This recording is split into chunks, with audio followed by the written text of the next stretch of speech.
Dr. Spoudeas, it's good to meet with you again, and I'd like to ask you how it was that you got involved in the particular aspect of the work that you do. Well, as a young doctor training to be a paediatrician in the 80s, I was interested to see a portion of children with cancer and leukemia surviving in sufficient numbers for the first time. And I began to wonder what the effects of the very intensive chemotherapeutic, particularly treatment protocols, were having.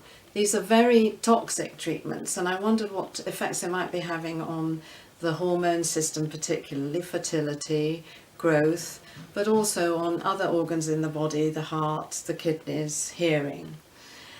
And as we now see more and more children surviving, so cancer cure is a success story in childhood, over 80 to 90% survive, it behoves us to stop and ask, since it's no longer a life-threatening illness, what is the price that these children are paying for that survival in terms of their future organ function generally? And it led me to think about doing an MD in the area, and actually I studied children with brain tumours because we were interested in trying to understand better the effects of what we thought was radiation on hormone secretion on the pituitary gland in the brain, which is the master control gland. That led on to my becoming involved with children with brain tumours generally, and understanding that actually the illness was a much wider, broader and more complex scenario than you see with chemotherapy generally. And its effects are, because you have wide effects, if you have chemotherapy, you have wide effects on the whole body and the whole of the multiple organs in the body. But in addition, you have the injury to the brain. And the hormone axis is a dynamic dialogue between the master gland in the brain, which we call the hypothalamus, and the pituitary axis, and the many messages it sends to the different organs in the body, which I liken to the various homes of the body. So it's like a letter system. The post office is in the brain, the letters come out to the glands, and in return there is a messaging system back to the brain again. And this dynamic system can be affected at multiple levels if you give treatment that is targeting everything. And it's very difficult to separate the what from the which, and still remains a puzzle. But over the years, what I think I have learnt since I founded Success in 2000 is that it's not just the radiation to the brain. A lot has been blamed on radiation, but it's actually about the brain injury itself and where the injury takes place and where the tumour is, and how that is damaged. So I think it's much more complex, and we still have a lot to learn. So I'd like to ask you a further question. You referred to success, and maybe you can explain what success is. So Success was the charitable arm that I created as a new consultant. I realised that if you are appointed to a new service, you need to research the outcomes of the patients that you're treating and also create some kind of support to deliver that service. And I realised very early on I would need a database and some allied services, particularly psychology and nursing support to the service.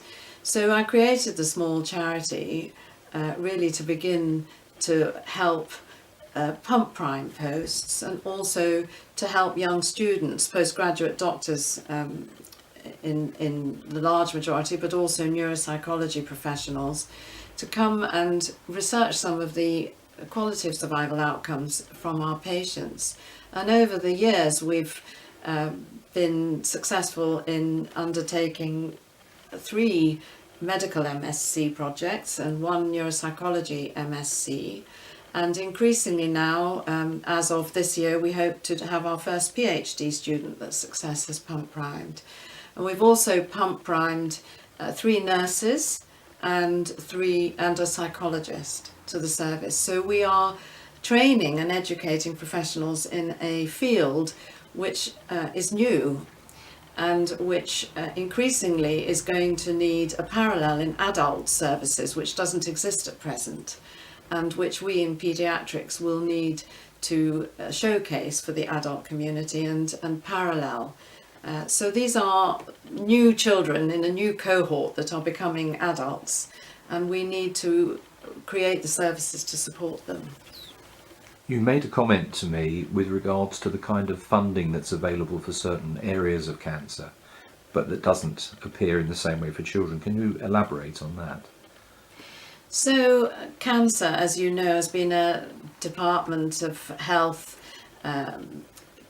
key strategy for the last 20 years. We've had cancer strategies for 20 years.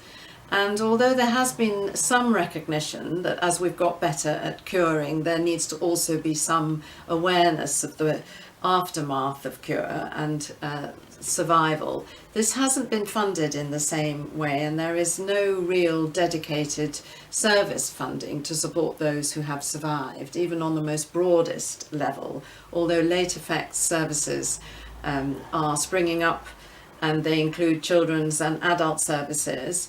It would be wrong to assume that children with brain tumours could easily slot into that side of service, because they're not hospital based generally, they're largely community based, and they're largely GP sort of healthy lifestyle sort of measures. Children with brain injury from brain tumours require much more than that. They're a small rare group that haven't been able to advocate because they are most injured and least eloquent, and they are drowned out by the larger numbers of cancer survivors who can speak out about their needs. And I've increasingly recognised that we need to advocate for them to try and help raise awareness of that.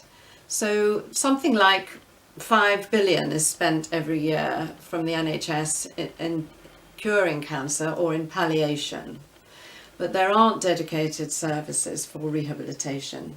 And even those with even those services for rehabilitating acquired brain injury don't automatically include children with brain tumours. The other paradox is that children with brain tumours get treated on an oncology pathway, and that does not at present include any neurodisability services mandated within it, or any endocrine services mandated within it, or any educational and neuropsychology services mandated within it. And most of those services are provided ad hoc where and how children's services can provide them. And we have been a beacon service at Great Ormond Street and UCLH. For some time. We now have one of the largest services in the country supporting these children. I know that in some of the discussions we've had, you have referred to these images that have been specially put together for you.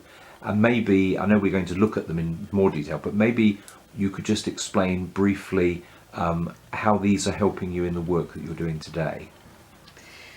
Well, these images have been created by Success Charity, and particularly one of the mums who's had a child with a brain tumour, Monica Everson, who helped me put into a visual setting what I was trying to explain. And what I have realised late is actually that the consequences are very much more a result of where the tumour is in the brain, as much as the treatment.